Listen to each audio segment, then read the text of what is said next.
So we are less than a week away from, in a lot of people's minds, two of the five best pound for pound fighters fighting in a rematch where the first fight had a controversial end. It was a very close fight. And this fight has zero, I mean, zero buzz, mainstream buzz, even buzz within the boxing community, right? Now, I said this from the start, even after the first fight.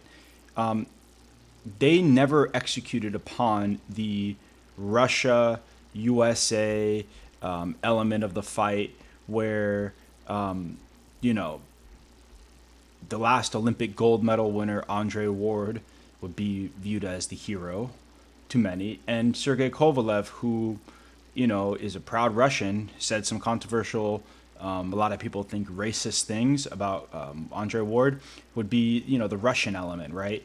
And again, when we think about promotional aspects, we have to think of the people who aren't boxing fans, that are sports fans or just fans in general of just observers, because that 150,000 buys or 160,000 buys, it obviously didn't hit into the casual market. Look, Canelo was able to do almost 1 million with Chavez because obviously they hit into the casual market. So they have not capitalized upon that narrative, right? So for I guess this is, I guess, two ways that why they haven't done this, and I could see why it's almost hard to sell that element because there has to be a good guy, bad guy element, and I think both guys kind of have taken on the role as a bad guy, where Andre Ward is kind of like the, if you don't like what I do, then go fuck yourself type of guy, right? He's not really open to fans. He's not really embraced his role as the American fighter. So it's really difficult for him to be the national hero when he has that approach, right? And Sergey Kovalev obviously has taken the role of a villain pretty well, saying, emphasizing how he's going to kick his ass and hurt him and knock him out, and personally attacked Ward in many ways. And, so it seems like both guys are not able to, there's no clash of, the good guy, bad guy role. You kind of have to have that to sell a mainstream fight. Also, the promotional aspect, right? Jay-Z doesn't do shit promoting for Rock Nation Sports. It seems like he just gives these guys monies and promote. I mean, Jay-Z himself could do, have a big impact on selling and promoting this fight. And Tom Loeffler, K2 Promotions, or not K, I made a mistake there. Main Events Promotions, Kathy Duva, she's a small fry, right? This is her only fighter that's of a stardom, or that's a superstar, or star. Superstar in boxing, star, I guess, in all other fields.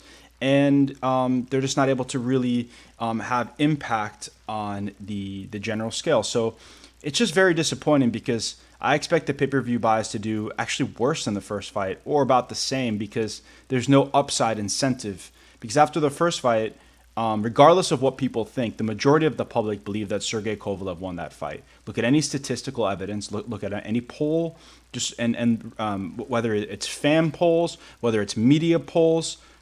Everybody's biased. Everybody has their reasons or whatever to pick one way or the other. But when the consensus of the population believes the guy got robbed, it's not a good look, right? So, and the fight to many wasn't as exciting as, I mean, that. I personally don't believe that. I thought the fight was exciting, but it wasn't as exciting as a lot of people believe, because the second half of the fight was anticlimactic, you could say.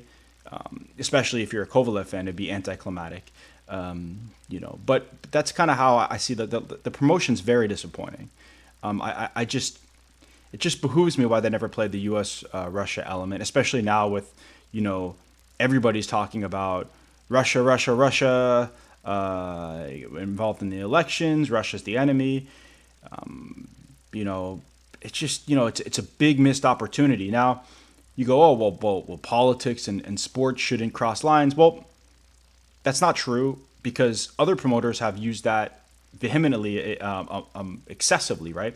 We just saw in the Chavez Canelo fight where they portrayed a wall, and they were knocking down the wall, like saying like "fuck you, Trump," like "fuck the wall," because they're two Mexican fighters. Like, I guess so. So he essentially used a political issue to push a fight, right?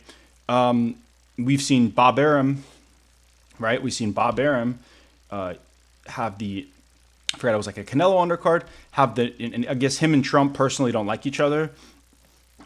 He's done deals, I assume, and have his fighters fought in Atlantic City and in the Trump, one of the Trump hotels, or in Vegas, where they used to have more fights. He had a Canelo card called the No Trump undercard, right? So I just don't see why they couldn't, you know, I guess it sounds all cheesy, but like you just need to do something to sell the fight. If Kovalev's English is not great and Andre Ward's personality is not great, so you got to create a narrative. You can't expect these guys to, be great at the mic and whatnot. So again, this fight has zero buzz. I don't expect it to do well pay-per-view wise, and it's a damn shame because this is a legitimate, great fight. These guys are both worthy of being in the top 10 pound for pound. They're both potential future Hall of Famers. Obviously, Andre Ward has already solidified himself as being in the Hall of Fame. Kovalev has the opportunity, if he beats Ward and does great things, to be in the Hall of Fame as well. So I just, it's disappointing, to say the least. But anyways, I guess we'll put up more videos. Thank you guys for watching my YouTube channel. Please like and subscribe and comment and share this video so I could produce more content. Later, guys.